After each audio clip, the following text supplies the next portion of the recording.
I'm Deep, I'm one of the SHOs who's going to be giving you teaching on respiratory, the respiratory system, and we'll kind of talk through the physiology and kind of more about the understanding about the respiratory system rather than kind of details about how to pass exams. But I think if you've got understanding, then it'll make things a lot easier for you as well to answer questions.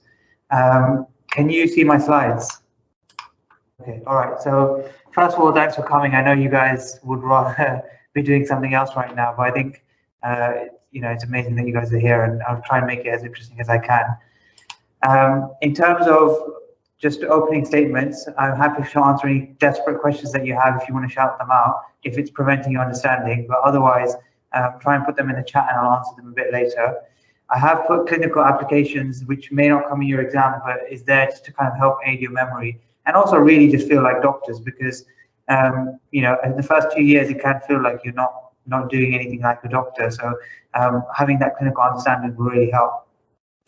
I'll try and put breaks in, but I think because of being short of time, I think it's really helpful to have regular breaks, but because of time, I might have to avoid them for now. And again, I'm not really checking who's asking the question, so you can be completely anonymous with it as well. Fine, so just to introduce it, obviously I'm sure you guys are aware that the respiratory system is super important for two main functions, which work together, which is breathing and respiration. And obviously you have to understand that there is a difference between the two. Breathing is inhalation and exhalation, whereas respiration is usually assigned to the process or the biochemical process of turning glucose and oxygen into energy, carbon dioxide, and water. That's the basics, but people do get that wrong quite a lot, and they just use breathing and respiration interchangeably sometimes. It's obviously there because it's got a massive, it functions really well because it's got a massive surface area. If you opened up both of the lungs, they would open up to the surface area of a tennis court. So they're a massive surface area that's really thin, which is perfect for gas exchange. But doing that, it also protects itself. It's a sterile environment, but it's openly, it's open to the external environment as well. So it's very easy for things to go from outside into the lungs. So it has multiple mechanisms there to protect itself, which we'll discuss as well as important contribution to pH regulation.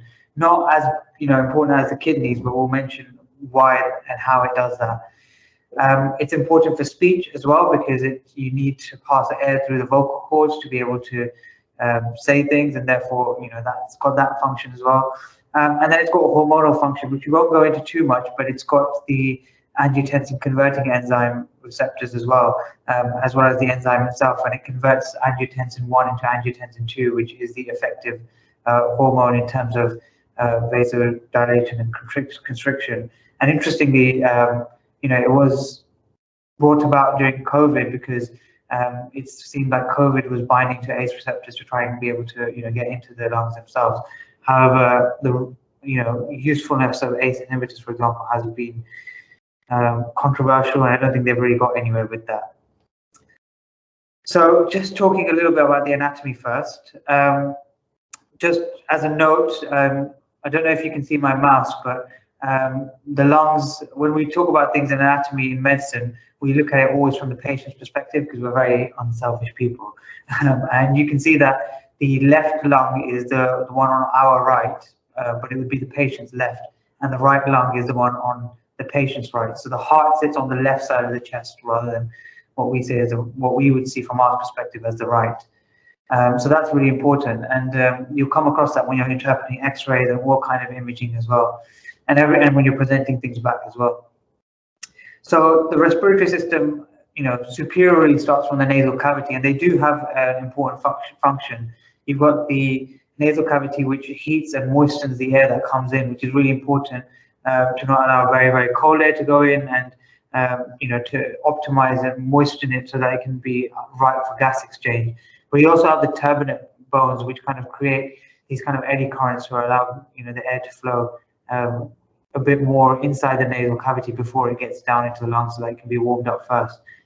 And then you've got the pharynx, which is like a common ground between the respiratory system and the gastrointestinal system, so they both have the pharynx involved in it.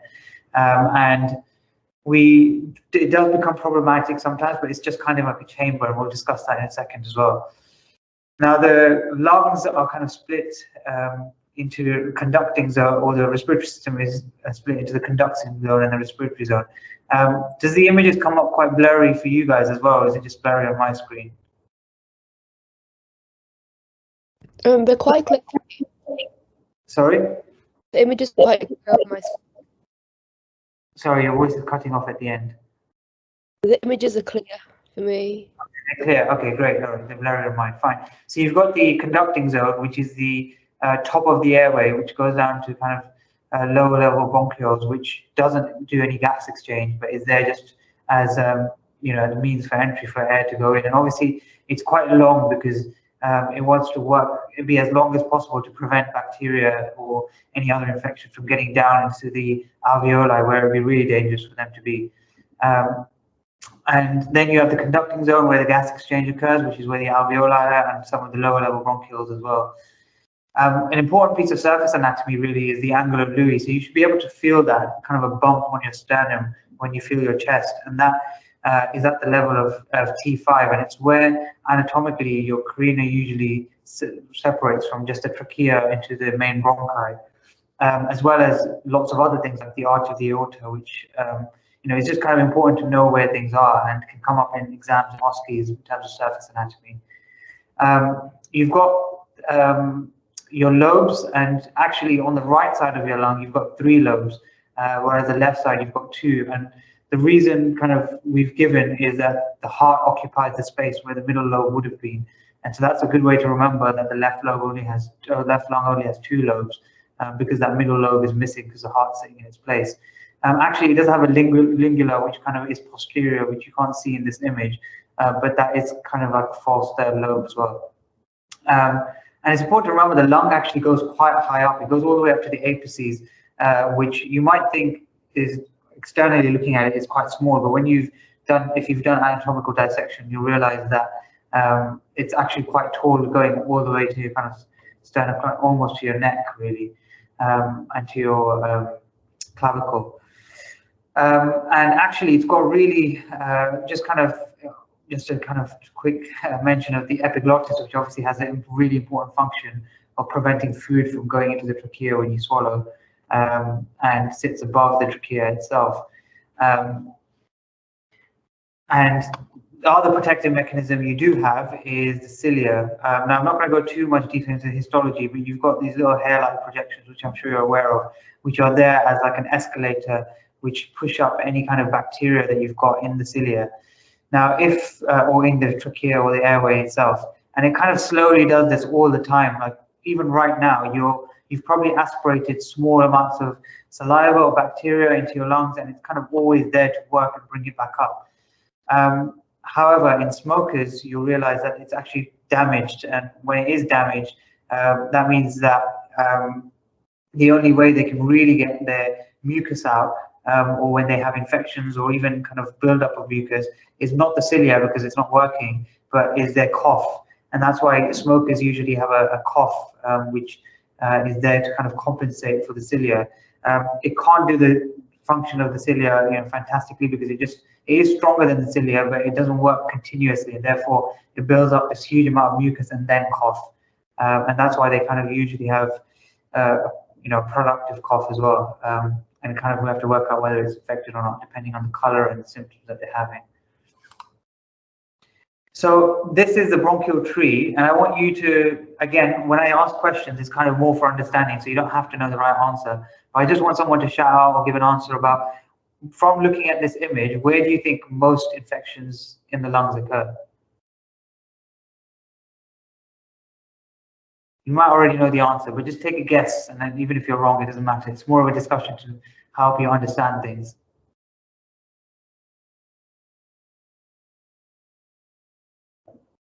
Any guesses? I know there's only a couple of you in here.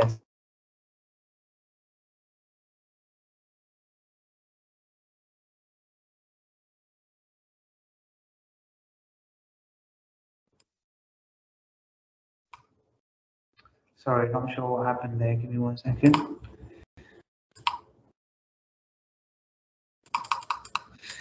So So anyone had any thoughts, any guesses of which one is most likely to get infected?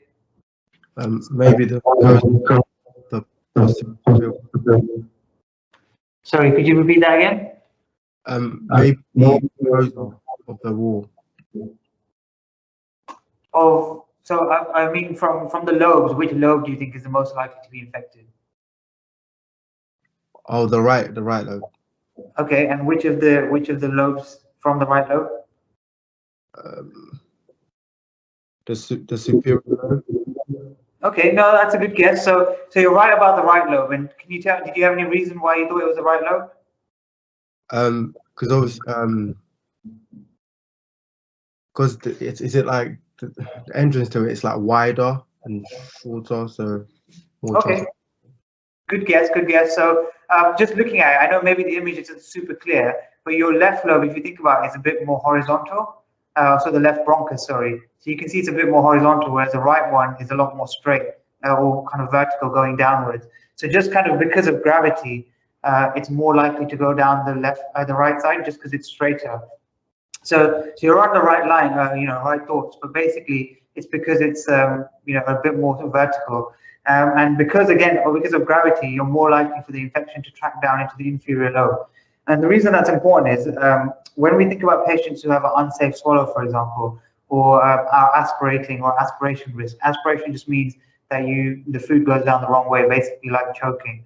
And you could be an aspiration risk because your muscles are weak in your swallowing mechanism, or you have Parkinson's, for example. But because of all those kind of things, there's a risk of things just going down the wrong way. And if you see an infection in the right lower lobe in someone who's at aspiration risk, you're worried that's more likely to be an aspiration pneumonia, which means that it could be food that's gone down that way. And if it's food that's gone down that way, then we have to think about which antibiotics we're going to be giving them to kind of cover for that as well. So the right inferior lobe is the most common place that gets infected. Superior lobes are more actually seen in things like TB, but we won't go into that for now. But yeah, inferior lobe, if you're thinking about where most infections happen, it's the right inferior lobe. And this is an image. Obviously, it says that this person has OSA. So you've got your tongue here, and you've got your kind of hard and soft palate. And when you sleep, usually your muscles are strong enough to keep them up and keep your airway open. But as you can see, when you snore, this kind of, because you're lying back, your tongue can drop back a little bit, the palate goes back a little bit, and there's a bit of an obstruction from all the air that's going in the nose through your throat. Now, normally, most of us should be nasal breathers, like I said, because we need all of that stuff to warm up the air and do all that kind of protective stuff, trap any bacteria in your nose hairs. But sometimes people do breathe through their mouth. But when you snore, that gets blocked off, which is where you get the kind of snoring noise from. But with someone with obstructive sleep apnea, which is a dangerous condition where people's airway gets blocked off for sometimes minutes to, if it goes really badly, it can go for even longer. And they don't get oxygen for that amount of time, they become hypoxic and actually can have brain injuries. But what kind of person do you think is likely to get OSA or obstructive sleep apnea? Any guesses from anyone? Who do we say classically gets OSA? Again, not expecting you to know because it's clinical, but who do you think is more likely to have kind of a bigger tongue? Maybe those who are more overweight or obese. Exactly. Perfect. So if you're overweight, you're more likely to have weaker muscles, kind of larger tongue, and kind of weaker airway muscles as well in a way. So you kind of have all of that dropping down and blocking off. So that's why one of the managements for someone who has OSA is just to lose weight. But what we can do is we put this, you might have heard of something called Cpap. It's kind of been famous, or non-invasive ventilation, which has kind of been popularized a bit in COVID. But it's a really high pressure airflow mask which goes above the nose and the mouth. And we sometimes leave it for them overnight because that blows air in, which kind of forces the airway to open. It's obviously not comfortable, but it's the only way that they can breathe properly whilst doing this. And a clinical application, you guys might have heard of a condition called cystic fibrosis, where your chloride channels aren't working very well. And so therefore it produces really thick secretions of mucus, because of the chloride not going in, and therefore you haven't got as much dilution of the mucus. And as you know, all of your mucus is kind of produced from secretions from your blood, and that's where all of the fluid comes from. So because of those really thickened secretions, the cilia then get blocked off, which I mentioned earlier, kind of like a smoker, but smokers, the ones are damaged, whereas these guys, the cilia is just all covered in mucus, and therefore there isn't anything there to kind of push bacteria up, and therefore they get recurrent chest infections. And unfortunately, despite all of our medical measures that we've got, the median life expectancy is still only about 35 years. So it's a really sad condition, and it's autosomal recessive. So although it's genetic, usually if both parents have it as a recessive gene, so they may not be aware of it, it'll be passed on to 1 in 4 of their children. So it's an unfortunate disease, and if we know about the genetic history about the family, we can obviously warn them about it. But yeah. So talking about the alveoli, the alveoli is obviously the really important functional bit of the lungs. It's where gas exchange happens, and we have two really important cells that are there to function and make it work essentially. And the first one is the type 1 cell, which is the really thin squamous cell, which is where you get gas exchange occurring. And it's got really tight occluding junctions, which is there so that any fluid that does come around the lungs, which we'll talk about in a second, doesn't get into it. It doesn't work perfectly, but it's there for that. And it's also amitotic, which means that if you do damage that cell, you can't regenerate it. Once it's dead, it's dead. And that's, again, another reason why people who try to damage their lungs with smoking and any other kind of irritants are really screwed. The type 2 cells actually have the ability to turn into a type 1 cell, but then you've lost type 2 cells. But the type 2 cells are really, really important for producing a chemical surfactant, which a lot of people hear about and know for their exams, but don't really understand how it works. So we'll discuss that in a second. But here's kind of what the cells look like. So you've got type 1 cells, which, like I said, are thin. This image doesn't really show them to be very thin, but they are very thin, and they cover most of the alveolar surface. And as I said, they are really thin for gas exchange. And then the type 2 pneumocytes, which can you guys see if you can see my mouse pointer, I'm pointing at the type 2 in the lumen of the alveoli, and they're there kind of with little hairline projections releasing surfactant. They don't do really any gas exchange because they're too thick for that, and they're thick because they're producing this surfactant molecule. And so therefore, you need machinery there, and that's why they're a bit thicker than the type 1 cells. But the type 1 cells kind of sit right next to the capillaries where they do the gas exchange. So you guys are probably, in a way, better than a lot of the doctors at this stuff, because you know about all the physics and biophysics that goes on inside the lungs, but lots of people don't really understand it completely, even when they're in second year. So I'll try and explain it to you about how surfactant works and how the lungs or alveoli really don't collapse all the time, and why I think they should collapse all the time if they don't. So you might have heard of this equation called Laplace's equation, which is basically pressure inside the alveoli, or pressure required to inflate an alveoli, for example, is inversely proportional to the radius. So the smaller the radius of the alveoli or any ball, the higher the pressure inside the ball, which you can imagine because there's a lot more surface area pushing into it. But it's directly proportional to the surface tension. But actually, you can see surface tension is a bigger factor than the radius. It's 2 times effectiveness in terms of affecting the pressure. And I can kind of give you an analogy for that, which is I want you to think about whenever you've ever blown up a balloon. Can someone shout out and tell me whether it's easier to blow up a balloon at the beginning of when you blow into it, or kind of when it's already inflated? Just kind of when it's already inflated. So you think it's so it's easier to blow up the balloon after it's inflated, which, if you think about it, in some ways doesn't make any sense, because when it's inflated, you're still trying to increase more of a volume. So the amount of air you have to push in is a lot higher actually when it's inflated a little bit, because you've got so much more space to fill. but it's a lot harder to fill up, blow up at the beginning, because you've got such a small radius and the surface tension, so the elastic energy inside the balloon is really high. It's trying to collapse on itself.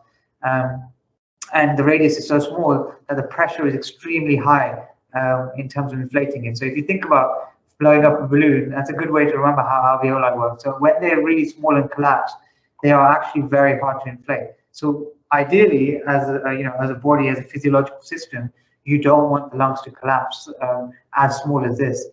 But we've got surfactant, which is kind of going to save us here. And this is just to kind of explain again, with the same thing with the balloon analogy. You can think about right when the balloon is inflated right at the top, it really deflates really slowly because the pressure in there is there to keep it open. But as soon as you start getting smaller, as the balloon gets smaller and smaller, it deflates quicker and quicker. So that's why you don't really want it to get to that small state. And it's the same with the alveoli. You don't really want it to get to this collapsed state if you didn't have any surfactant. So the same way in the alveoli, like I said, you're going to have some alveoli that are smaller and some alveoli that are bigger. And the small alveoli, if you follow the balloon analogy, are going to try and deflate much more easily, and then they'll deflate, and then they'll go into the big alveoli, which would mean big alveoli would get bigger and bigger and bigger, whereas small alveoli would just keep collapsing. And if this happened, it'd be a domino effect. Your whole lungs would completely collapse because the bigger alveoli would win and get more of the air. Another important thing is you have moisture inside the alveoli, which is there to improve gas exchange. Kind of air doesn't flow very well just by diffusion. You've got this bit of osmosis, which helps aid the transfer of air into the capillaries. And so to make things worse, if your lungs did collapse, or alveoli did collapse, then you've got water which would then stick to each other, okay? So if you imagine water sticking to each other, if you think about two plates of glass, and you put a bit of water in between them, they're so hard to separate. Or if you think about spilling water over on a table, there's surface tension on that water, because if there wasn't any, the water wouldn't form blobs. And you know how there's blobs of water, the water doesn't just collapse and spread everywhere. They form little blobs, which is there because the surface tension of water is really strong. And so if the alveoli did collapse on itself, then the water would keep it stuck together and wouldn't let it inflate again. So again, if alveoli collapsing is an absolute disaster. But what we have is something called surfactant. And surfactant is basically like detergent. It's got a hydrophobic and hydrophilic side. So the hydrophobic side wraps around, for example, if you look at this GIF that I put up, you've got a glass of water with a ball that's kind of actually being held up only because of surface tension. It is obviously a little bit because of density, but as you can see, some of the ball is immersed inside the water. But as soon as you get surfactant around it or detergent, the hydrophobic side protects it and keeps it away from the water, separates it from the water. And so therefore, now the ball collapses because it doesn't have all that surface tension holding it up. So this is really important. And actually, if you, just a bit of clinical context, surfactant is actually formed at 24 weeks. In the neonate. So if it's not formed, and if a person is born before 24 weeks, then they can get something called neonatal respiratory distress syndrome, which is where they haven't produced enough surfactant to keep the alveoli open. And like I told you, you have a huge domino effect of collapsing alveoli, which we talked about a second ago. So how does surfactant save us? Well, if you imagine a large alveoli, well, it's kind of staying open because the radius is large, and so you haven't got as much pressure, and the surface tension is a bit lower as well because the elastic energy is not collapsing on itself. But when you've got surfactant, now you've got something that's reducing the surface tension. And actually, the more it collapses, the more concentration of surfactant you've got inside the alveoli. So actually, the smaller the alveoli gets, now you're getting lower tension because the concentration of surfactant is increasing. And so therefore the pressure inside that alveoli is now equalized with kind of a larger alveoli. And so therefore with surfactant, now you've got air going into both alveoli equally. Okay, so small alveoli, large alveoli, it doesn't really matter. Eventually they will even out because you've got surfactant. So question for everyone, which of these, from looking at these x-rays, which baby do you think is unwell? And again, I'm not expecting you guys to be able to interpret x-rays just yet, but just from looking at the lungs, if you had to guess and you have a 50-50 chance, which of these x-rays do you think is an unwell baby? Just shout out 1 or 2. So the one on the screen's left is 1 and the second one is 2. Sorry? No, they have been. They have been 2. Anybody? It's 50-50, so I don't really care if you get it wrong. 2. 2. All right, cool. So you guys are on the right lines, but it was a trick question because both of them are unwell. Because if you have an X-ray of a baby, they must have been unwell, or else you wouldn't get an X-ray. So yeah, so this one's probably unwell as well, and you can see they've got some stuff attached to them as well. But actually, these lungs look absolutely fine. The lungs are fine. The baby's probably just unwell, and that's why they're on the X-ray.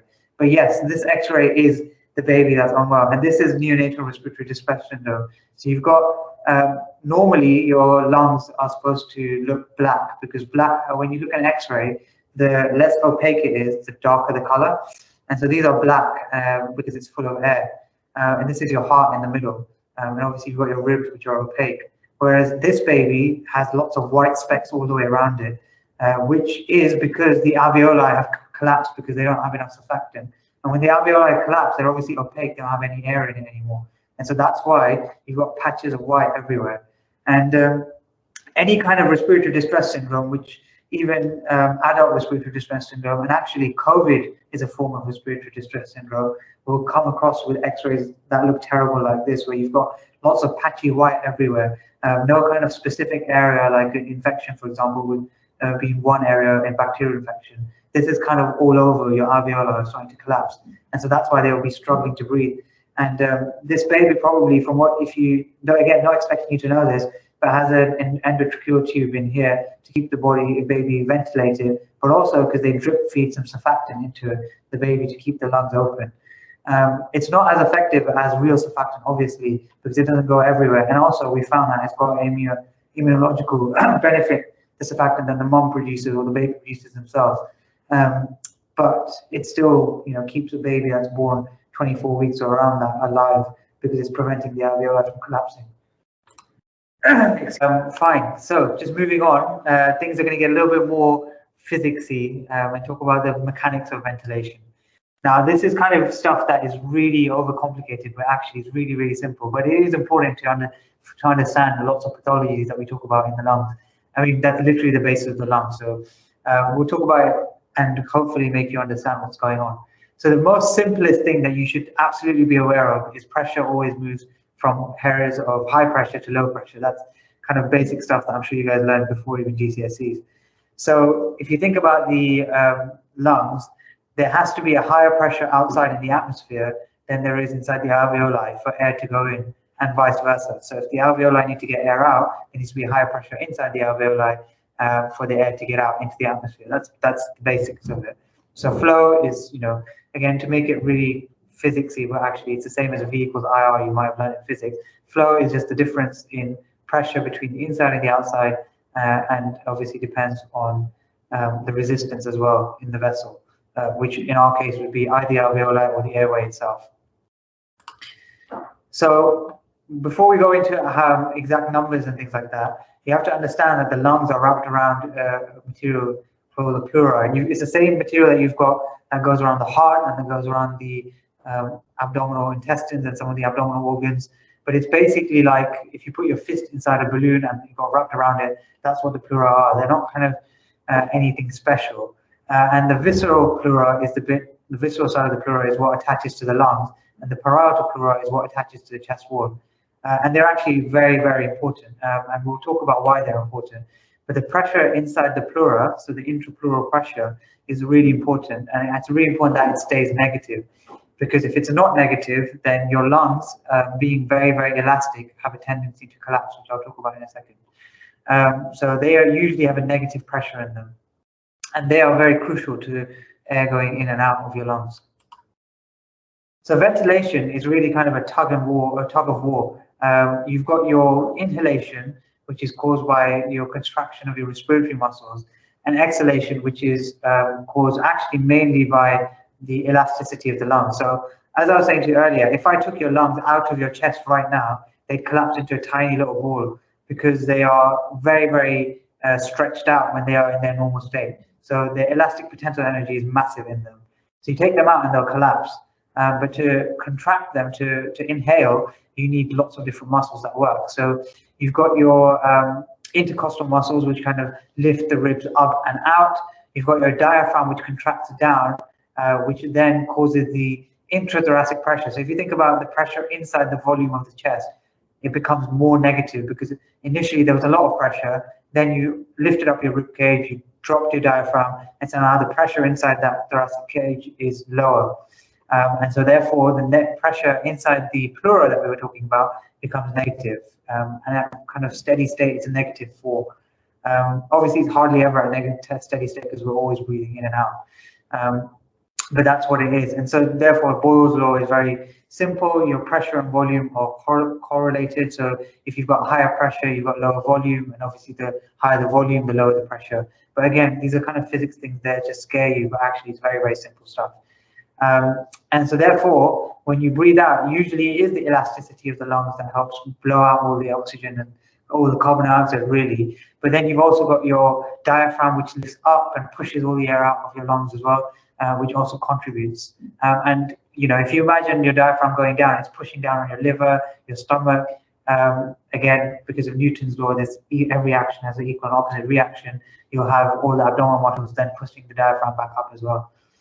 So you've got lots of things to try and help exhale, but mainly it's the elastic potential energy that's in the lung parenchyma itself. So this is just a kind of quick animation. As you can see, if you imagine thoracic cage going up and the diaphragm going down, the volume inside the thoracic cage decreases, and therefore it's more negative, and then it's more negative and actually lower than atmospheric pressure. Now again, this is a really complicated looking ugly slide, but it's again to kind of simplify things as well. It looks a bit blurry for me, so I can't read the numbers on it, but you guys can see it quite clearly from what I've heard from you. But it's just kind of talking you through the process of breathing in and out. So initially, you've got, if we just imagine a state where there's no flow going in, so the atmosphere, when you breathe in, like I said, in mid-inspiration, you now have the chest wall pulling at your parietal pleura, and your lungs pulling at your elastic potential energy of the lungs pulling at the visceral pleura. So that kind of causes a small separation. It's not massive, but it causes this negative pressure inside the pleura. And that negative pressure, like I said, pressure goes from high to low, means that now that negative pressure gets transferred into the alveoli as well. So you've got negative pressure inside the alveoli as that gets pulled out. And as that gets pulled out, you've got negative pressure in the alveoli, which means that the pressure inside the alveoli is lower than atmospheric. And so air flows in rapidly. Once you kind of have maximum inhalation, now you've got equal pressure outside and inside the lungs. So it's zero both ways, you know, pressure is equal, so it's zero inside and outside the lungs. So now you need to exhale. And to do that, you're gonna, like I said, first of all, relax the muscles of inspiration, but you also have the spring, so the elastic energy of the lung itself is going to collapse on itself.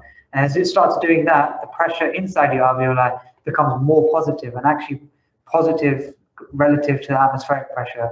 And so therefore air flows out. And it's basically as simple as that. But you'll get all these things about in your exams about what's the pressure inside the pleura at this stage. For example, they won't ask you for exact numbers, but they'll ask you for relative numbers. And you have to just always imagine, if you want air to flow in, the pleural pressure has to be more negative than the alveoli. And if you want air to flow out, then you want the pleural pressure to be more positive than inside the alveoli. But importantly, like I said to you, the pressure inside the pleura at steady state when there's no flow always has to be slightly negative compared to atmospheric, or else your lungs would collapse. And the very real, well, coming back to that, but there are other muscles that will be there to kind of help assist if you're struggling to breathe. So you've got your sternocleidomastoid muscle, which is in your neck over here, which also helps lift the rib cage up, as well as your abs, your abdominal muscles, will contract to try and help push the diaphragm up. So if you think about when you're really tired, you've just done a run and you want to breathe, or you're struggling to breathe, we naturally kind of put our hands behind our head, and that's kind of to help our sternocleidomastoid muscles lift up the rib cage to allow more air to go in, which become more negative. And when you're breathing out, your abdominal muscles contract, so you sometimes see your tummy going forwards when you're breathing, and that's there to kind of help push the diaphragm up and exhale. So a very real example of your pleural pressure always having to be negative is if you think about a disease called pneumothorax. Now, when, again, you don't expect you to know a lot of clinical stuff, but it might come up in exams as like a example issue. So if you think about a knife going into the chest cavity, if someone's had a stabbing, for example, if it just goes into the pleural cavity, the neck pressure inside the pleural cavity, or even the intrapleural space, becomes 0, equal to the atmosphere. And like I said, that negative pressure is keeping these very elastic lungs, inflated. And so as soon as you lose that pressure, your lungs start collapsing. Now, it obviously depends on the size of the hole, about how much it collapses, but a really big hole would collapse the lung completely. And this is what we call a pneumothorax.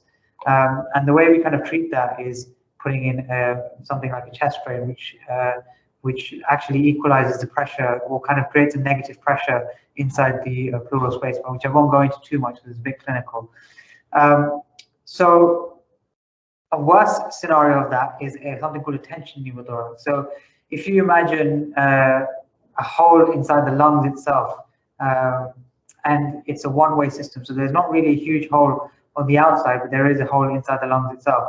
Every time you take a deep breath in, or every time you take a breath in, the air will go out of the lungs into the intrapleural space, and then make the pressure inside the intrapleural space more and more positive, forcing the lungs to collapse more and more every time. And this is actually incredibly dangerous. In fact, it's one of the causes of, or one of the things we try to reversible causes of a cardiac arrest or of a heart stopping, because you've got these lungs now pushing onto one side. One lung you've completely lost pretty much, but it's also pushing onto your heart and your trachea itself. So from looking at this X-ray, can anybody just tell me what you think? From what I said earlier about air being black, which of the lungs do you think in this X-ray has collapsed?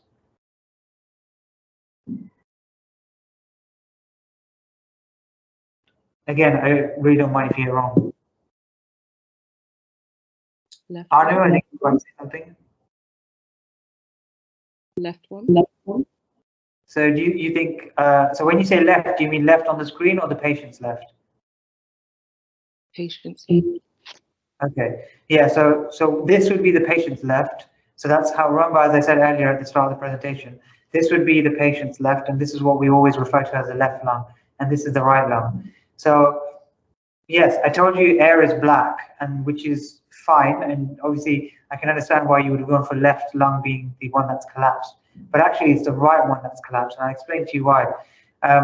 So you've got air which is black, but actually if you've got air and just air, then you know that it may be a pneumothorax, so there's air outside the lung cavity. So this lung does have air in it, but you've also got lung markings, so you can see the lines that are going across of the bronchi or the bronchioles, which tells me that there is lung going all the way to the wall of the chest. Whereas here, you can see this lung isn't going all the way to the wall of the chest. It's actually collapsed into this little space here. So this right lung, you can see, has collapsed. And the stuff right of it is where you've got all black because it's just air and no lung. Okay, so right lung's collapsed and it's really pushing on the heart, and you can see the trachea is actually pushed over to the patient's left as well, which is where the heart is.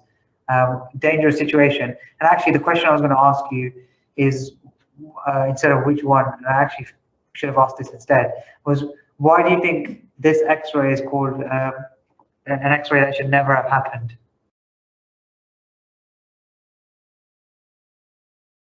That's a bit of a hard one, but really you shouldn't ever, this X-ray should never exist, because as soon as you recognize someone as a pneumothorax, i.e. there's no air going to this side of the chest is not rising, the right side of the chest.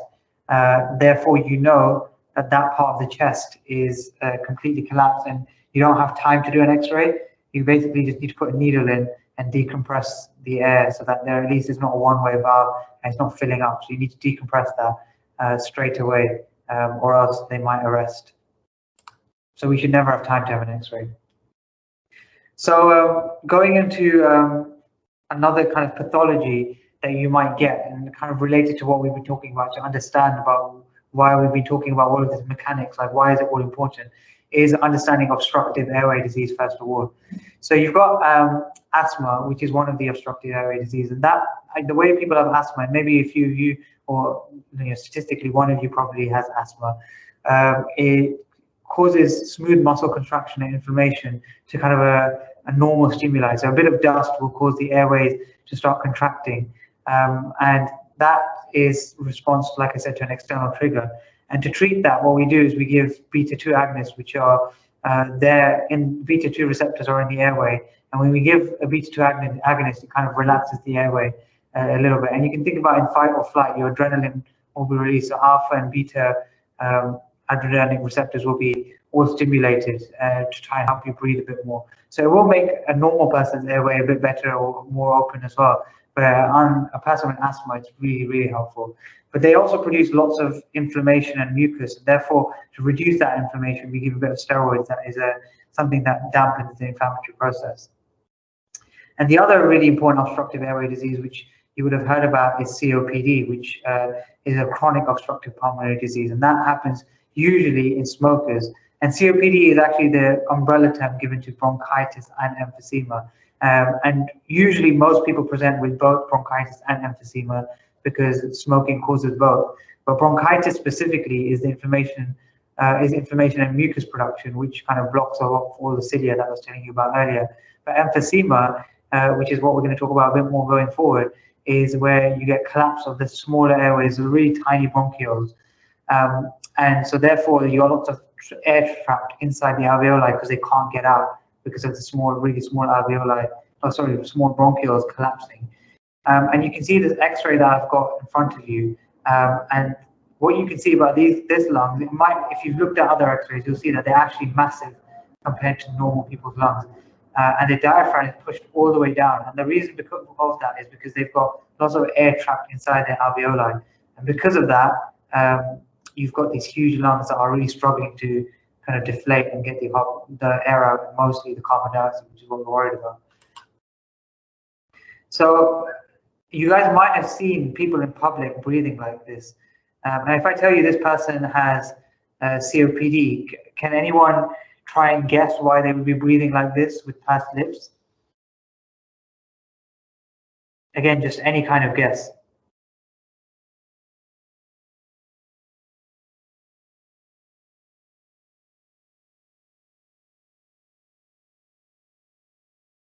No, it is a tough question. I'll give you that. So this is pursed lip breathing, and what they're doing, and they actually do this naturally. Even though we do teach people to breathe like this, they do it naturally in COPD a lot of the time, because what they're trying to do is trying to increase the pressure inside, I guess, their mouth, or create more positive pressure inside the mouth. And what that does is it kind of forces the pressure to be transferred down and keeps the airways open, or really prevents lots of air going out too quickly and causing the airways to collapse. And so they've got this, what we call positive end expiratory pressure. So they're keeping their lungs slightly open by creating a much higher pressure, so making air a bit harder to come out, but it does come out through the little pursed lip here. And that keeps the airways open, which is really important thing that they do to try and help their breathing and make it easier. But this will make a bit more sense when we talk a bit more about the mechanics of it. So PEEP, or positive end expiratory pressure, which I was telling you about, like I said, when people have emphysema, they have really weak, damaged, non-elastic airways in their lower bronchioles. And so therefore, that's why you kind of hear a wheeze a lot of the time in the lower airway, because you've got narrowing of the airway, so you've got lots of eddy currents going around, and that is how you make sound. In fact, if you think about a recorder or a flute, the only way that works is by blocking the airway or blocking the flute, because that kind of changes the pitch and tone. So if you just had a tube that was empty and you blew through it, you wouldn't make any music or any sound. But when airways collapse, they create this eddy current, or kind of that's what creates the music in itself. So yeah, when they're collapsed, now you have alveoli that have air in them, but they can't get out. And so the alveoli get more and more full of what worryingly is carbon dioxide, because the oxygen will go into the bloodstream from the capillaries, but the carbon dioxide that goes back into the alveoli will now be trapped inside the alveoli. And so they've got air trapping. So we try to increase the PEEP by doing things like pursed lip breathing. But if that doesn't work and the person is really, really unwell, one way we can do that is by giving them, as I said to you earlier, non-invasive ventilation, which is really high pressure air blowing into the lungs to kind of open up the alveoli, but then also negative pressure pulling all the air back out. But again, we'll talk about that a bit more later on as well. So again, we have come to the point where we probably need a minute's break. So moving on, we'll talk about variables in ventilation. So again, you will be asked about these in your exam, about different terms that are used for ventilation, and actually they'll be clinically quite important for you as well. So this is again very long, ugly slide. I'll try and get through quickly. Again, I've asked this a couple of times, but as anybody, can you guys see my mouse so that I know that you can see what I'm pointing at? Just say yes or no. Can you see my mouse? I'm moving it around. No, I can't see it. Okay, fine. All right, that's a bit annoying, but I'll try and be as clear as possible then in terms of what I'm talking about. So the first term is tidal volume, and that is basically when you breathe normally, your volume, the volume of air that goes inside and out of your lungs. So when you breathe in normally, without thinking about it, you're breathing in about 500 mils of air. When you breathe out normally without thinking about it, you breathe out 500 mils. So tidal volume is about 500 mils. Okay. Now the inspiratory reserve volume is the extra volume that you can breathe in if you really try. So if you try to take a really deep breath in, then the maximum you can get in is quite a lot more, is 3 liters. So 6 times more than what you would breathe normally, which is quite a lot if you think about it. And when you breathe out maximally, that's called your functional residual capacity. It's about 2.4 liters you can breathe out extra from your lungs, rather than the 500 mils that you already breathe out on your tidal volume. And then you've got your expiratory reserve volume. So if you breathe, breathe everything out of your lungs, everything you can feel like you breathe out of your lungs, and what's left over is your residual volume, which is number 4, as you can see on that picture. So again, number 1 was tidal volume, breathing in and out. Number 2 was taking a deep breath in, that goes all the way up to 6 liters. Deep breath out, that goes down up to around 1.4 liters left inside your lungs. And then the residual volume is what's left over after you take a deep breath out. So you don't lose everything inside your lungs, because remember I told you that you've got your alveoli that need to be kept open a little bit, so they all have a little bit of air in them. And so you've got that residual volume left inside your lungs. And also the dead space that's in the trachea and the bronchioles and bronchi. Then a really important term coming up, which is your vital capacity. Now your vital capacity is if you took a deep breath in and took a deep breath all the way out, what is the maximum volume that's left? So actually, it's everything that you could do when you take a deep breath in, but you take away whatever's left over that you can't breathe out, which is your functional residual capacity. So your vital capacity is how much at best can your lungs have inside them. So if you took a really, really deep breath in, how much air would you have inside your lungs, which is your vital capacity, okay? And that's about 4.7 liters in an average, I guess, 70 kilogram man. And then your forced expiratory volume is not in this picture, but it's essentially in 1 second, how much air can you breathe out? And normally for a normal person with no lung disease, you can breathe out 80% of your vital capacity in 1 second. So if you took a really deep breath in and your lungs were full of air, and then you try to breathe them out, in 1 second, you should be able to breathe out 80% of that. And so we'll talk about why that's really, really important. So you guys, if you know any asthmatics or asthmatic yourself, you might have seen this picture that's on your left, which is the peak flow meter. And that's what we use for asthmatics. And they usually use that to monitor their asthma. So what we do with that is a really gross measurement of the FEV1. So we tell them to take a deep breath in and blow as much air as hard and fast they can into that peak flow meter. And their peak flow, the FEV1, is going to be lower than a normal person. If you think about it, it's because their airway is collapsed, and so therefore, if they try to breathe out really quickly, they've got a lot more resistance to breathe out to it. So if you remember, flow is equal to pressure difference over resistance. They have more resistance, and therefore it's harder to blow that air out. Okay, and the thing you've got on the right is a spirometer, and that's something we use for mainly for kind of obstructive airway disease, but also for interstitial lung disease. We'll talk about as well, restrictive lung disease. So this is kind of graph that you can get in your exams. And the main graphs will be about someone who has obstructive disease, restrictive disease, and then not shown here, but mixed disease as well.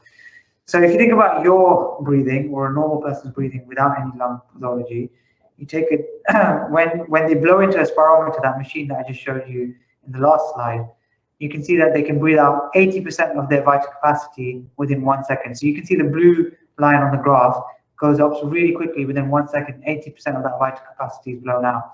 But then they also have a huge vital capacity as well. That's someone with no disease at all. So now if you've got something like COPD, you get the graph with the line B. So what happens with them is that their vital capacity may be slightly lower than normal, but still kind of closer to normal. But when they try to blow the air out in 1 second, they can't blow most of it out. And so they have, you can see the graph goes up a lot more slowly. It does reach a peak, but it reaches it really, really slowly. And so therefore, we say that they've got a low FEV1, but a normal FVC or normal to low FVC. And so therefore, their FEV1 to FVC ratio is lower than normal. Less than 70% is when they say they've got disease. So they can't blow out 80% of the air in 1 second. So that's obstructive disease because they've got blockages in the airway like emphysema or like asthma. In restrictive disease, so restrictive disease is when your alveoli, for example, or the lung tissue itself is damaged. So the tissue is damaged itself, so it's lost a bit of its elasticity, but the airways are open. So if you think about it, these patients with restrictive disease will have a lower vital capacity because the lungs can't inflate as well. But they also have a lower FEV1 because they have a much higher pressure to blow against because the lungs aren't as elastic as well. So therefore their FEV might be normal or low and their FVC will be low. And so therefore the FEV1 to FVC ratio actually might turn out to be normal because both the FEV1 and the FVC are low. So they can blow out air fine, as quickly but at a lower volume, but then they have a much lower vital capacity. But because the ratio, because both of the things are rubbish, the ratio becomes 1-to-1 again.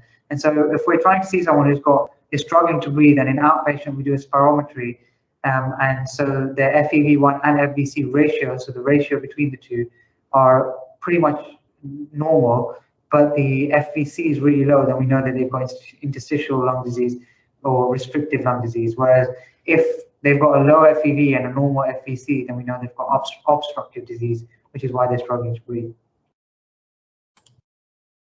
And so that you might get pictures like that in your exam and trying to work out which one has restrictive and which one has obstructive disease.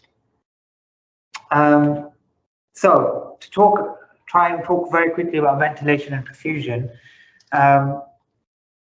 Again, a few more kind of equations that unfortunately you have to know, but again, they're very, very logical stuff. So minute ventilation is your tidal volume. So if you remember, I said the air you breathe in normally and the air you breathe out normally.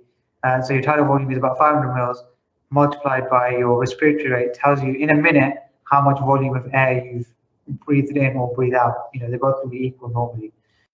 But your alveolar ventilation is different because you can breathe in lots of air, but you've got dead space, which is the bronchi, the trachea, and maybe even damaged alveoli, which is not actually getting any oxygen or air.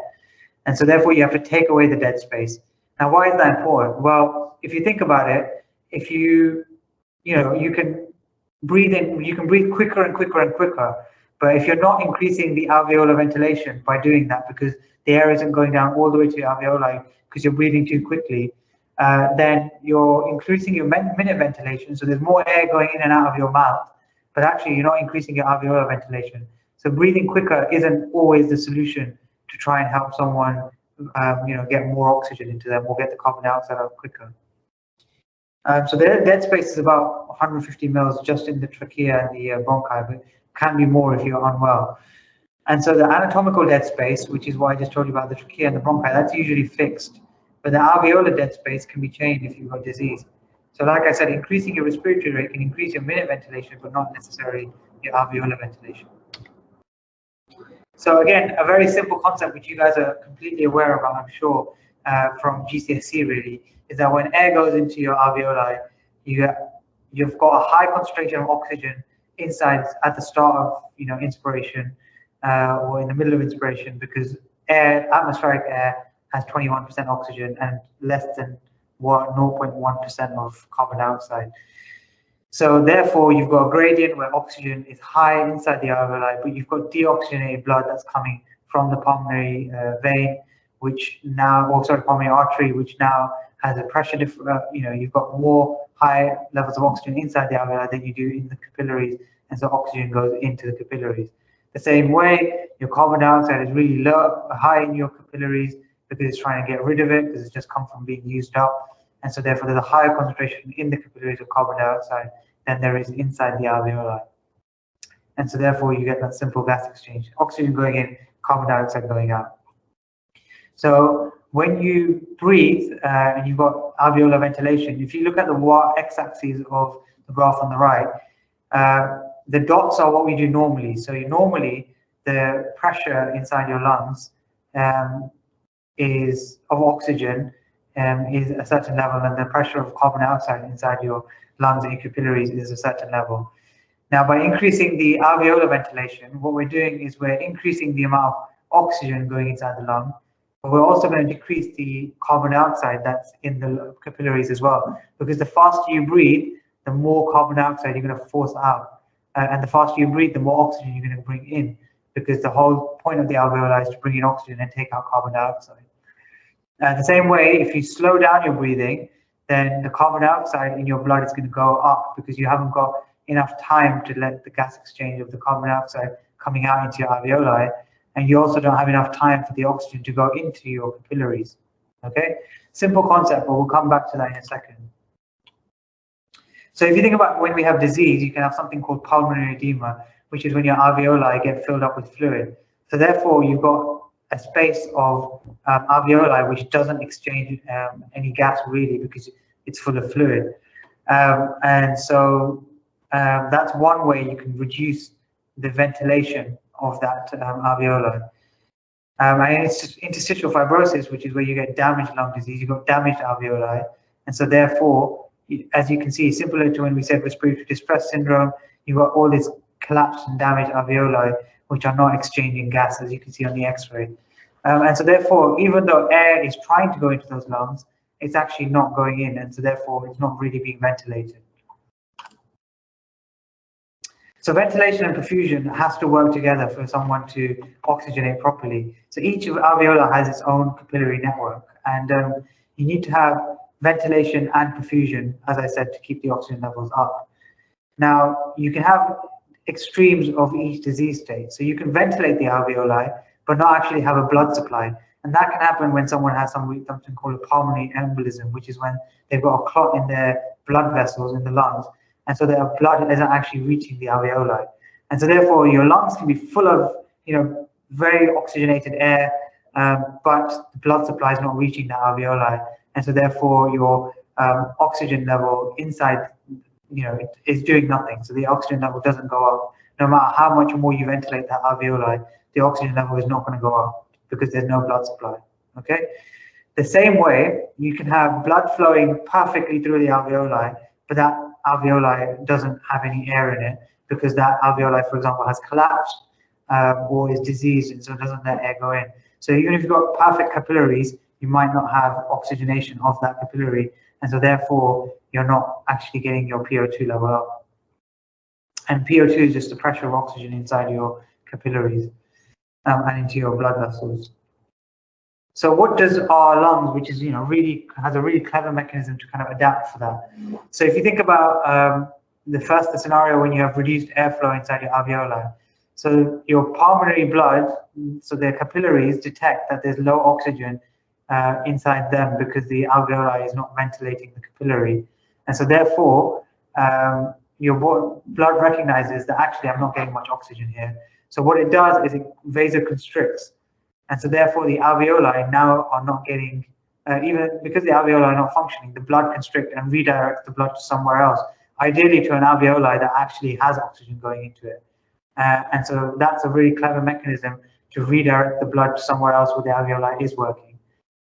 Conversely, inside the alveoli might detect actually my carbon dioxide levels are going up and up, even though I'm ventilating really, really well. So it realizes that the blood supply to that alveoli isn't really great because the carbon dioxide isn't exchanging and coming out. And so therefore, to compensate for that, your lungs or your bronchioles and your little airways will collapse to then allow air to go to an alveoli that does work and does have a good blood supply. And this has actually been really, really important in COVID actually. So this is, again, like I said, this is an image of someone, or the CT scan of someone who has COVID. And what you will notice is the outside around the walls of the lungs is really diseased and damaged, okay? And again, because you guys might not have seen CT scans before, when we look at CT scans, we're looking at the perspective from the patient's feet. So if you look at the bottom of the image, you can see the spine, and the front of the top of the image, you can see the sternum. So the top of the lungs has lots of black space in it, which is lots of air and ventilated alveoli. But the back of the lungs has all this muck inside it, which is really diseased, damaged, and collapsed alveoli. So all of the disease you can see is mainly on the outside and the back of the lungs. So you guys might have heard of something that we've used in really unwell patients, which is called proning. And so when we prone someone, we lie them on their tummy. So the reason that really helps is that for a couple of reasons actually. One is when they're lying on their tummy, their lungs and blood vessels that are in their chest wall then get crushed. And so when they get crushed, the really good alveoli, which are already being ventilated anyway, force air coming out of them a little bit,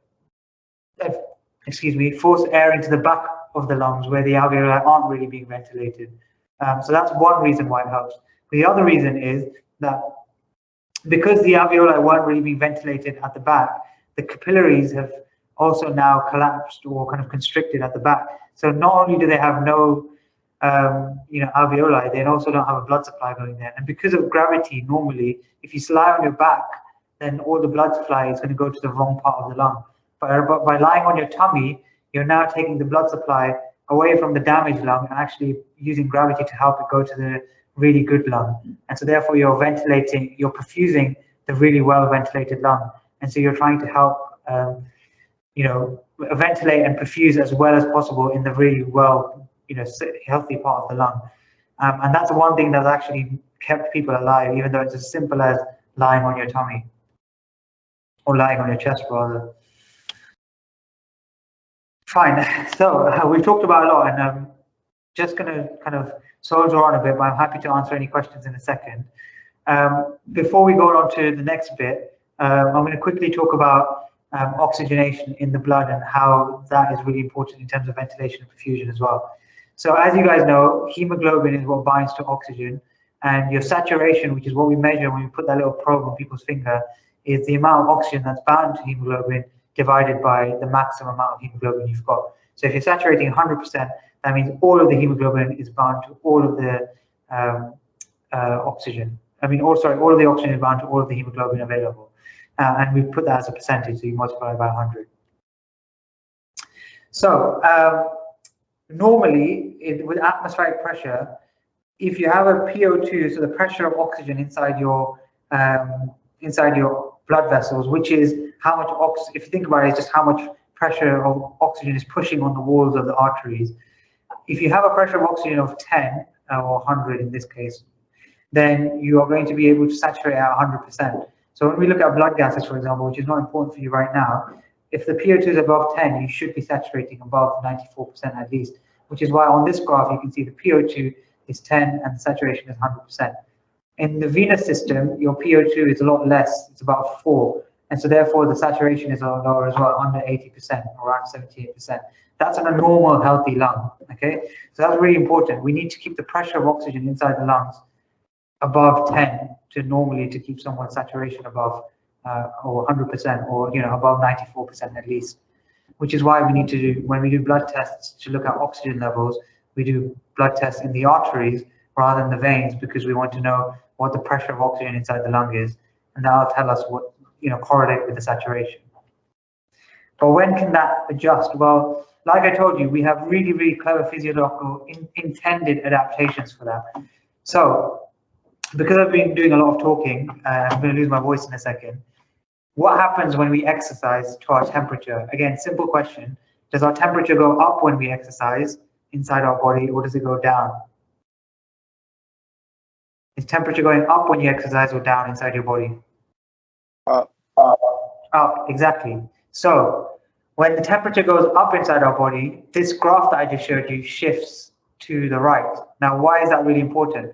Well, when you're exercising, you want to offload oxygen. You don't want to hold on to the oxygen with your hemoglobin, and you want to pick up carbon dioxide. So by shifting this graph to the right, you now need the pressure of oxygen that you need in your lungs to even saturate goes lower, and so therefore you're now just going to let go of all that oxygen. So you need a higher pressure of oxygen in your lungs to keep the saturation at 100%. So what it does is it shifts the graph to the right, and so the pressure of oxygen in your lungs decreases, and because it's kind of releasing all of that oxygen from the hemoglobin. The same way, if you're really cold and you're not really metabolizing well, then your body realizes it doesn't need to let go of the oxygen, and so the hemoglobin stays bound to the oxygen. And so that's why the green graph on the left, if you look on the top right, at a lower temperature, the oxygen stays bound to the hemoglobin. So that's completely intentional. That graph shifts to the left. And that's just because the shape of the hemoglobin changes, which I'm sure you've gone over in detail in your kind of year 1 lectures. Again, so next question, again, shout out, when you exercise, does your blood become more acidic or less acidic? Does the pH go down or up? The pH goes down. Exactly. So your pH goes down, so you become more acidic because A, you're increasing the amount of carbon dioxide in your blood because you're respiring, and B, if you're doing anaerobic respiration, you get lactic acid production. So when your pH becomes more acidic, again, the short graph shifts to the right because now it realizes it needs to let go of all that oxygen to help you breathe a bit better, or sorry, to help your cells respire better. And so therefore it lets go of that oxygen that it's been holding on to so tightly and keeping the saturation at 100%. So it increases the pressure of oxygen you need in your lungs to keep the oxygen bound to it. So you're gonna have to breathe faster if you want to keep your saturations at 100%. Same way, if it's your blood becomes more basic or less acidic, then it realizes that actually you need to hold on to more oxygen because you're not really metabolizing at the moment. Fetal hemoglobin, I'm sure you talked about, but it just binds to hemoglobin. Oxygen binds to hemoglobin a lot more tightly. Because fetal hemoglobin, you're just doing that, whereas adult hemoglobin is a lot less tight. That will come up in your exams. And then finally, on that perspective, we're going to talk about how the effects of anemia and carbon monoxide. So carbon monoxide poisoning is not a normal physiological process. It's not something that your body is expecting. So carbon monoxide binds to your hemoglobin a lot more tightly than oxygen does. And so therefore, your hemoglobin might be completely saturated, but that's because it's all bound to carbon monoxide, because it binds about 250 or 270 times more tightly than oxygen does. So initially, when someone gets carbon monoxide poisoning, and the way you get that is if you've got a broken boiler at home, so you've got incomplete combustion going on, and so you produce carbon monoxide.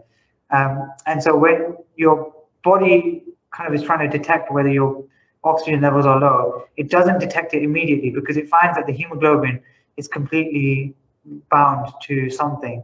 And so if your oxygen centers don't start alarming straight away, so you don't start breathing quickly, but actually it's bound to carbon monoxide, so you're actually becoming hypoxic. And actually, even if you put a finger probe to check someone's SATs, they'll be 100% because people will think that, well, the oxygen saturation is 100%. And so therefore, you won't notice that this person, even though they look like really blue, struggling to breathe, or they're sometimes even hyperventilating, why are they blue if their oxygen saturations are 100%? And that's because it's carbon monoxide that's bound to the hemoglobin, not oxygen. Okay, so when you look at the graph, you can see that the pressure, it just saturates to 100% much more quickly at much lower pressures. But it's not because of oxygen, but because of carbon monoxide. And anemia is a bit different. So anemia is just reduced hemoglobin. So you won't be able to kind of maximize the pressure of oxygen. I mean, you might be able to maximize the amount of oxygen that you're carrying anyway because you've got less hemoglobin. So you can keep increasing the PO2, but you haven't got enough HP to kind of carry it around. And all those mechanisms that I was telling you about are really important because it's not only for offloading oxygen, but also for carrying carbon dioxide. So you guys must have seen this equation before. Carbon dioxide basically dissociates to bicarbon hydrogen ions, and we kind of use that to help regulate the pH in our blood. So obviously, if you're exercising more, you're increasing the amount of hydrogen ions, which makes blood more acidic, and therefore it shifts that graph to the right. And as you can see in this diagram on the right here, as the carbon dioxide level goes up, you get more hydrogen ions, which then causes the oxygen, the hydrogen ion to bind to the hemoglobin itself, which lets go of the oxygen, which is really good because when you've got more carbon dioxide, because that area is metabolizing, then you're letting go of the oxygen to go into the cell. And so it's a really clever adaptation of carbon dioxide increasing, forcing the oxygen to come off. And it's again for understanding, don't worry, and I really need you guys to be interactive so we can get this done, so you don't have to stay here for very long, okay? So this is an ABG needle, or just a container really. It's normally got a needle at the end of it. This is when we take arterial blood gas. And remember I told you that's important because we need to know the PO2 in the oxygenated blood rather than the venous blood that I showed you on that graph earlier. So arterial blood gas is a really, really important point of care tests that we do that you guys will come across over the next few years. And they give us lots and lots of information. But one of the important bits of information that they give us is PO2, PCO2, bicarbonate, and the pH of the blood.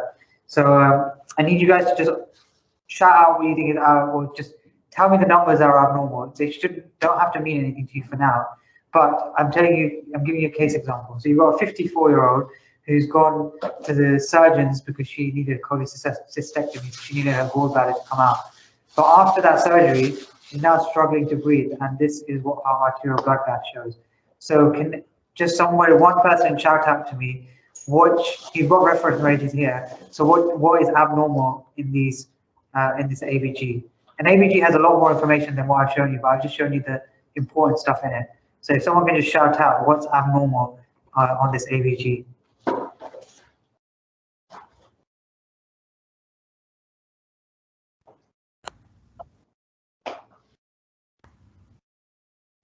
The pH is high. Okay. Oxygen so it's is low. Yep. And carbon dioxide is low. Okay, great. So the pH is high, so that means that it's more alkalotic, and the PO2 is slightly low, and the PCO2 is high. So therefore, this person is trying to breathe, struggling to breathe, breathing really quickly, yet the oxygen level isn't going up. Okay, so that's one thing that we've noticed. And the carbon dioxide level is low. So someone who's trying to breathe really quickly, Manvi, just because you answered that one, we'll go into, don't worry about again answering it. But Manvi, can you tell me why you think that the carbon dioxide is low for this person? From kind of all the physics and things that we talked about. Did you say she was breathing fast? Exactly. So she's breathing out the carbon dioxide, possibly? Exactly. Perfect. Great answer. So the oxygen level is not going up because of whatever reason, but she's breathing really quickly, which is forcing the carbon dioxide out. So therefore, oxygen isn't going in, but the carbon dioxide at least is going out. But she's doing it a bit too quickly, which is making it going a bit too low. The bicarb, which is what we use to kind of acid-base balance. So you can see she's alkalotic, and bicarb is obviously an alkali. She's got a lower alkali, and still she's alkalotic. And the reason she's alkalotic is because she's blowing off that carbon dioxide, which is forcing her to have less carbon dioxide in the blood, which means less hydrogen ions in the blood. That's why she's alkalotic. So she's got an infection. She's got a chest infection secondary to being in hospital. She's got hospital-acquired pneumonia. And so therefore, the lungs are full of mucus, and so the oxygen is not going in because it's all covered up with mucus. But the carbon dioxide is going out because she's breathing really quickly. But she's got, as I was telling you earlier, she's got a higher minute ventilation, but not a high alveolar ventilation because the lungs are collapsed, or alveoli are collapsed because they're full of mucus and infection. And so therefore increasing the rate of respiration isn't keeping her PO2 above normal. So that's really important. I hope that makes sense. So by increasing her rate of breathing, she's not really improving her PO2 much because there's just so much collapsed alveoli. But at least it's getting the carbon dioxide out because the functioning alveoli are pushing out all the carbon dioxide, because probably the normal functioning alveoli have a bigger blood supply. Okay. So next one, Timothy, because your mic is on, I'm going to ask you, just tell me what's abnormal on this ABG. So this is a person who's being assessed for home oxygen. So we already know that they probably have some underlying lung disease. So tell me what's abnormal in this ABG. Yeah, the CO2 levels. So the CO2 level, yeah. Yeah, and bicarbonate levels are higher than normal. Okay, good. So just again, doesn't matter if you don't get this right, but if someone's got a known lung disease and they're being thought about for home oxygen, what kind of disease would leave your carbon dioxide level to be high? Respiratory failure. Yeah, and would it be, from when we were talking about restricting and obstructive, would it be someone who can't get air into their lungs or can't get air out of their lungs? Someone can't get air out of their lungs. Perfect. So they're retaining carbon dioxide because their air can't get out of the lungs, and so that's an obstructive disease like COPD, like what smokers have. Okay, so that's why their PCO2 is really high. Okay, it's equally, because of the air trapping and because the air can't really go out of the lungs, it's struggling to go in as well. So that's why they need oxygen to go. Their PO2 is a bit low as well. But the reason I know that this person has had disease for a long time is bicarbonate doesn't go up straight away. Their bicarbonate is high because it's been going up incrementally for a long time. Okay, so therefore they've been trying to adapt for the raised CO2 levels, which are acidic, and so therefore the bicarb has been adapting slowly, forcing it to become a bit more alkalotic. But yet, because the PCO2 has been high for so long, the pH means that it's really on the low end of normal and it's quite acidic. So this person has COPD and they need home oxygen because their COPD is quite late or end stage. We don't normally give home oxygen to anyone because it's a hazard. A, because we can't trust people with like home oxygen because obviously it's flammable. So if someone is a smoker and has COPD and continues to smoke, we wouldn't give them home oxygen because it's a danger, because they might blow the place up. So it's ironic, although it's the smokers that have COPD, they're the ones that won't get home oxygen. So they have to prove to us that they've quit smoking before we can give them home oxygen. And they'll slowly realize they have to do that because they can't breathe and they can't be in hospital all the time. Okay, example 3. So we've got Sarah or Anu, one of you have to answer this one. 64-year-old who does have COPD, so I've already told you what they've got, but they've got they're struggling to breathe. They've got worsening shortness of breath and they've got increased sputum production. One of you tell me what's abnormal on this ABG.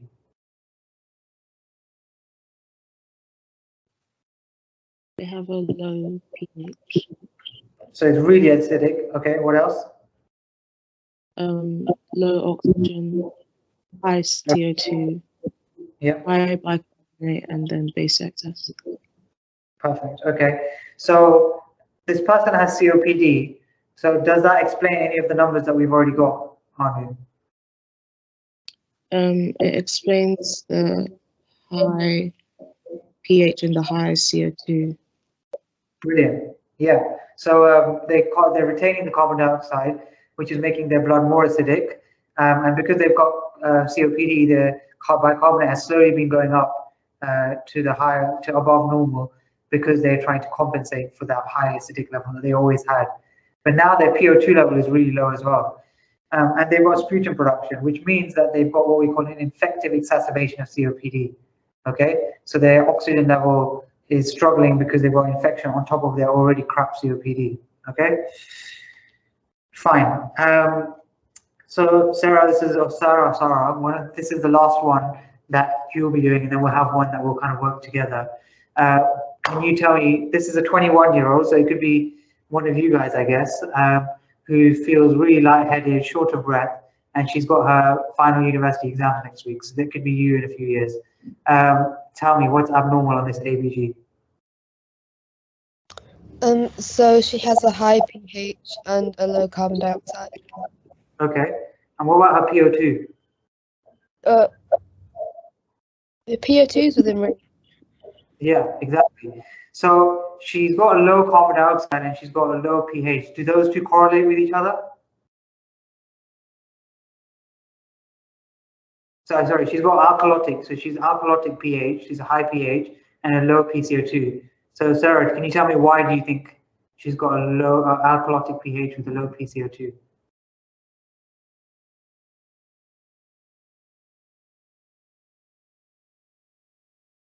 I'm not too sure. Is it related to her shortness of breath? Yeah, so if your PCO2 is low, so you've got low levels of carbon dioxide in the blood, then the blood's going to be less acidic, so it's going to be more alkalotic. Yeah, so she's blown off more CO2 than she normally should, so she's making her blood more alkalotic. So therefore, we know that those two are working together, but the PO2 is normal. So why is she breathing so quickly? Can anyone shout out any guesses from anyone why she's breathing so quickly even though her PO2 is normal? This is not a lung disease in itself. Anxiety, baby. Exactly. So she's really anxious, and the anxiety's made her really short of breath, which means that her PO2 is absolutely normal even though she's breathing quickly. But her PCO2 is abnormal because she's blowing off too much carbon dioxide by breathing too quickly. And so you guys might have seen on TV or like classically people use a paper bag for when they have anxiety.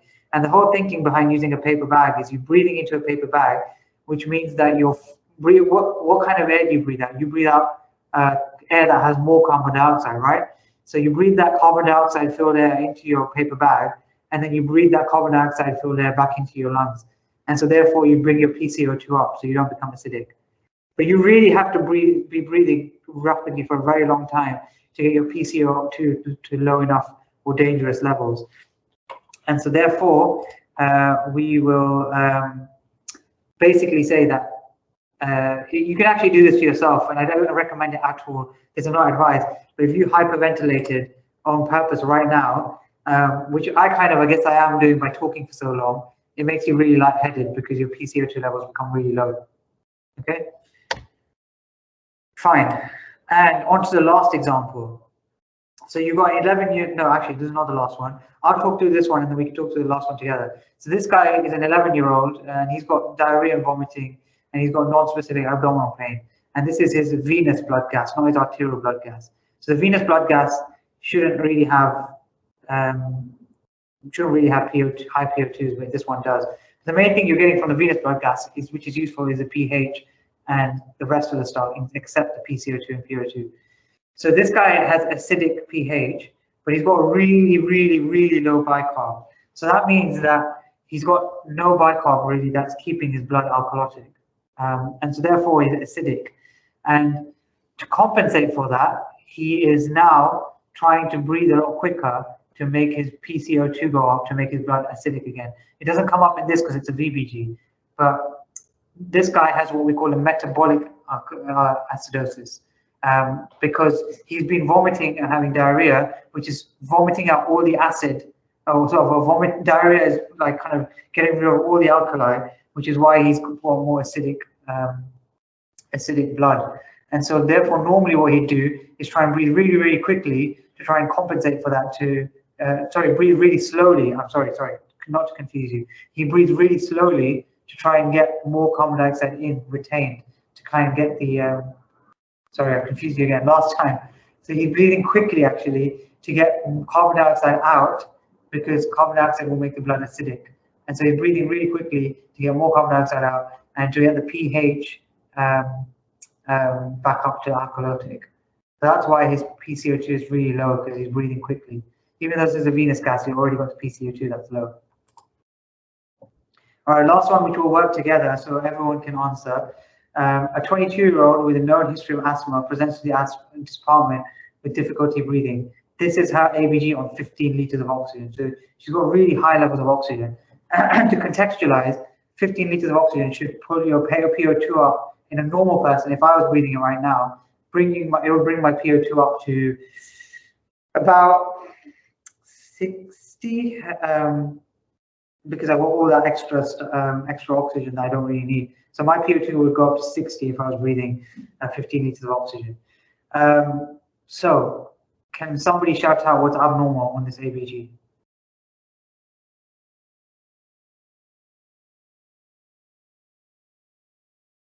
High pH and low carbon dioxide. And her oxygen on 15 liters is low. Exactly, perfect. So again, just remind me, just because you mentioned that one, can you tell me, for someone who's breathing very quickly, why is the PCO2 low? She's breathing out the carbon dioxide. Okay, and the PO2 is really low, even though she's on loads of oxygen. So even though it looks normal, it's abnormal because contextualize every piece of information you get. So the PO2 is actually terrible for the 15 liters of oxygen she's on. And her pH is high because she's blowing off all the carbon dioxide. Okay, now I want one of you to tell me this next one. So the next one is the nurse looks at the patient later on after 15 liters of oxygen and says, "Doctor, you really need to see this patient. The respiratory rate has come down slightly," but she thinks that the nurse just has a feeling that she's gotten a bit more unwell. Can anyone tell me from the gas if the patient's gone more unwell or less unwell? So are they more unwell or less unwell? Less unwell. So you think she's better, yeah? Yeah, and I guess and what would go along with that is that she's breathing a lot slower as well. But it's a bit of a trick question. She's actually more unwell. Manvi, you were about to say something? Oh no, sorry, I just had a question. She's still on the oxygen. Yeah, she's still on the oxygen. Yeah, she's on 15 liters still. Her oxygen's gone down. Yeah, but it's only really slightly down, isn't it? It's gone from 10 to 9.8. So that wouldn't make me too worried because, you know, it can fluctuate a little bit. But yeah, you're right, it has gone down. And actually, on the face of it, if you didn't take things into context again, you would think this is great. Her carbon dioxide levels are going up. She's slowed down her breathing. Her PO2 is still around 10, and her pH is actually normalizing. So it looks like she's getting better. But remember, trust your nurses when they say that someone looks unwell, because they were experienced in seeing the unwell person. And she is more unwell. The reason she's more unwell is because she's been breathing really quickly for a really long time. And now what's happening is that she's getting more tired. Her muscles are getting really fatigued. Even your intercostal muscles of breathing need energy, yeah? So if they need energy and you've been breathing really quickly for a long time, they're getting fatigued as well. They're getting filled with lactic acid. They're not working very well anymore. And so she's actually tiring. So this ABG, if this is the second ABG you've got, is more scary than the first one because the patient is now tiring. And that means that in a moment or two, they're going to stop breathing because they're so tired, okay? So really, again, take things into context. Her PO2 will suddenly start dropping because now she's breathing slowly. And her PCO2 will now start to go up because she's breathing slowly, and actually might even start going above 6 because she's breathing so slow that she's basically stopped breathing, okay? So that's a worsening ABG. So what we need to do is we need to let ITU know about her because she may need to be intubated and ventilated. And we need to tell them early because asthmatics are really hard to ventilate because of their collapsed airway. Okay. So because we're short of time, I won't go into lots and lots of stuff. And I knew we were going to be short of time because this was planned to be an hour or 2 hour session. So the control of respiration is actually governed by a couple of things. And mainly it happens in the pons and the medulla. I'm not going to go into the detail of it, but actually your PCO2 is what's driving your ventilation a lot of the time. So you've got your sympathetic and parasympathetic controlling your respiration, but you've got sensors that are in chemoreceptors peripherally or in the aortic bodies, for example, but also central receptors.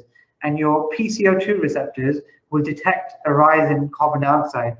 And if you have a rise in carbon dioxide, I would ask you, but because of time, a rise in carbon dioxide basically, as you know, would mean that they're breathing slowly.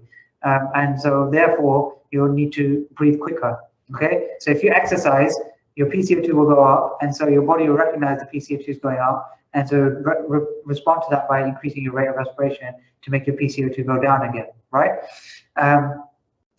This oxygen receptors are not as important. But now I want you to think about someone who's got COPD who has chronically high PCO2. That PCO2 becomes a lot less of an important thing. And so therefore, they are what we call relying on their hypoxic drive. Now, this is a very controversial topic, and I'm sure there'll be consultants that will tell you this is untrue or this is wrong, but this is the understanding we have right now, and it's evolving. But the COPD patients, a lot of them, if we find out that their carbon dioxide is chronically high, then their carbon dioxide receptors are basically not going to work properly. So now they're going to rely on their oxygen receptors. And the oxygen receptors, if you have normal oxygen levels, are not going to react. So if your oxygen level is 94%, then they're not going to kick in. And so therefore, they can have their PCO2 going up and up and up and up, but it won't detect anything, and it won't start breathing more quickly because the PCO2 is still 94%. So for these patients, we try and keep them on a lower level of oxygen on purpose, and we keep them on about 88 to 92% of oxygen to try and use that hypoxic drive to force their lungs to keep breathing. Because if they weren't hypoxic, they would just stop breathing, and therefore they would die. So if you've got an unwell patient who's a known carbon dioxide retainer, we keep them not on maximum, well, we can keep them on maximum level of oxygen, but we keep the oxygen so that their saturation stay between 88 and 92%. Okay, so if they stay between, if they go above that, if you go to 97%, they might just stop breathing because they don't have that hypoxic drive. If we saturate them 100%, they'll just slow down their breathing and they'll stop breathing because their body will think that everything's okay, but it's not. All right. So I'm sure you guys can go back to feeling like this, where it looks like everyone's fighting a fight around you and you're not really helping, but you are helping and you're learning. So you're going to be fighting the fight soon. So don't feel like you're a spare part. If you have any questions, feel free to ask them right now. I'm sure there's lots of conceptual, complicated questions. I actually have another slide that actually had a QR code on it. Let me just try and get that up for you. Give me 1 second.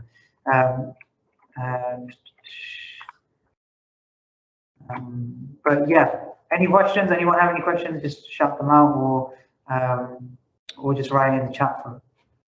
Let me just see. I think there is some stuff in the chat. Oh, that's just actually okay. Yeah, go for it if you have any questions.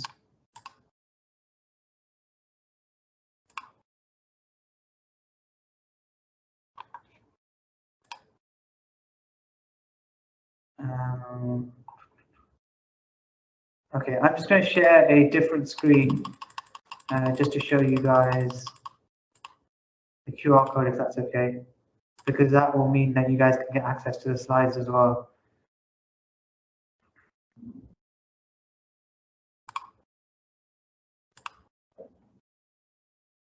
This window. Yeah. So can you guys see the QR code now? Just yes or no? No, I can't. No. No? Okay. No, okay. Let me just pull that tab out.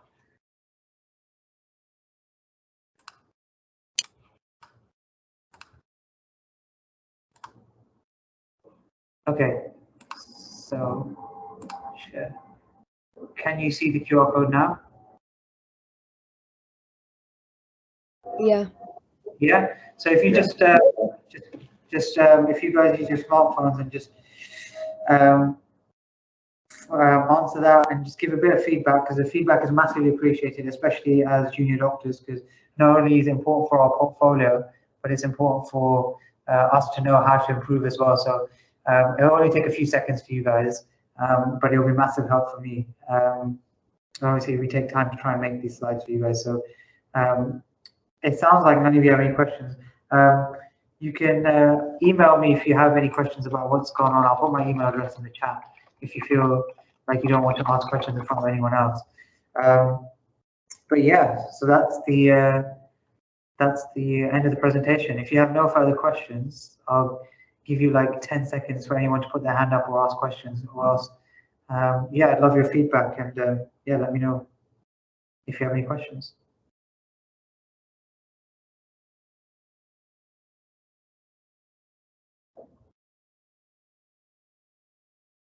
Has everyone got the QR code before I hang up? Yeah. Yeah. Thank you. No Thank worries. you. All right. Thank Have you. a rest of your evening, guys. I will hopefully Bye. see you for another teaching session. Bye.